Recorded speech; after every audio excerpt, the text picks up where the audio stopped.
सापकोटा, त्यसपछि माननीय डाक्टर अमरेश कुमार सिंह।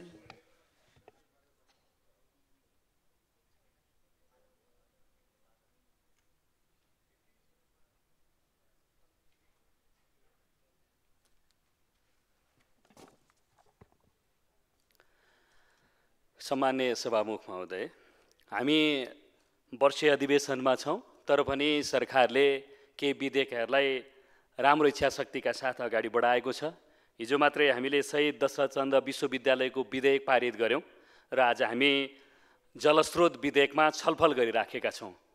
म प्रतिपक्षका तर्फबाट सरकारले गर्ने यस खाले रचनात्मक कामहरूलाई धन्यवाद ज्ञापन गर्न चाहन्छु र यो वर्षीय अधिवेशनमा अरू सार्वजनिक महत्त्वसँग समेत जोडिएका विधेयकहरूलाई द्रुत गतिमा अगाडि बढाउनका निमित्त समेत अनुरोध गर्न चाहन्छु।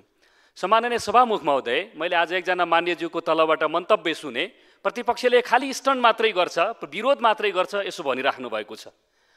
अहिले भर्खरै मैले यी जनता, देश र राष्ट्रका हितलाई केन्द्रमा राखेर गरेका कामहरूका प्रति हाम्रो जोरदार समर्थन रहनेछ, साथ रहनेछ भन्ने कुरा दोहोऱ्याएर फेरि पनि ठुलो स्वरले भन्न चाहन्छु। सम्माननीय सभामुख महोदय, म आफै पनि पूर्वाधार विकास समितिको सदस्य हुँ र यो विधेयकलाई यहाँसम्म ल्याउनका निमित्त हामी सक्रियतापूर्वकै सक्रिय रह्यौँ। खास गरिकन संविधानको धारा 51 को 4(6) मा यस खाले व्यवस्था गरिएको छ र चले के भन्छ भने उज्यालो भविष्य निर्माणका लागि दिगो विकासको बाटो देखाउनका निमित्त 6 मा व्यवस्था गरिएको छ। 6 ले जलस्रोत व्यवस्थापन र प्रयोग सम्बन्धी नीति निर्माणको जिम्मेवारी सरकारलाई दिएको छ। यस हिसाबले संविधानको यो मूल मर्ममा आधारित भएर जलस्रोत विधेयकमा पूर्वाधार विकास समितिमा हामीले विहङ्गम प्रकारको छलफल गऱ्यौँ। अरू धेरै कुरा विधेयकमा नै छन्।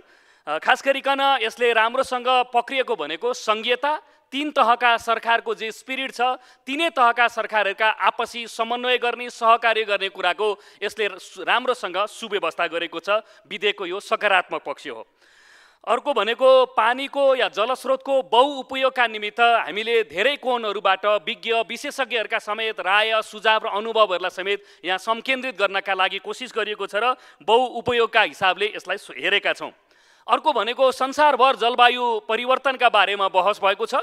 जलस्रोतलाई प्रदूषण रहित कसरी बनाउन सकिन्छ भनेर हामीले धेरै पाटा पक्ष र कोणहरूबाट केलाएर हेरेका छौँ। त्यसरी हेर्दा यो विधेयकले जलस्रोत प्रदूषणलाई न्यूनीकरण गर्ने, नियन्त्रण गर्ने र त्यसका लागि आवश्यक मापदण्ड र प्रणालीहरूलाई कानुनसम्म ढङ्गले व्यवस्था गर्नका लागि हामीले सोचेका छौँ र यहाँ व्यवस्था गरिएको छ।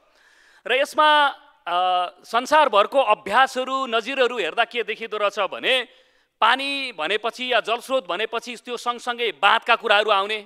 गएको असोजको बाढी पहिरोका बेलामा भारी वर्षा भए पछाडि हाम्रो कुलेखानीको बाँध भरिएर ठुलो जोखिम उत्पन्न भएको थियो र त्यसबेला हामी यो विधेयकको छलफलमै थियौँ। त्यसरी हेर्दा त्यहाँबाट पानी खोल्दाखेरि तल्लो तटीय क्षेत्रका मानव जीवनमा चाहिँ ठुलो सङ्कट र चुनौती उत्पन्न भएको समीक्षा पनि भयो, केही उजुरीहरू पनि आए।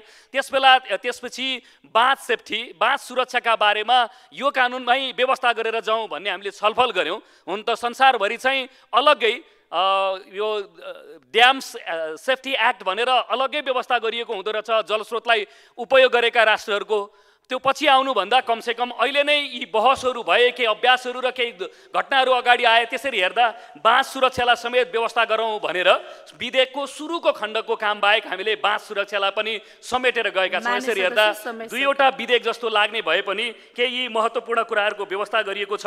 त्यसैले म अन्तिममा फेरि पनि यसलाई प्रभावकारी कार्यान्वयन गर्ने कुरा चाहिँ ज्यादा जनताको हितमा हुन्छन्। कानुन आफैमा पनि जनउपयोगी हुनुपर्दछ।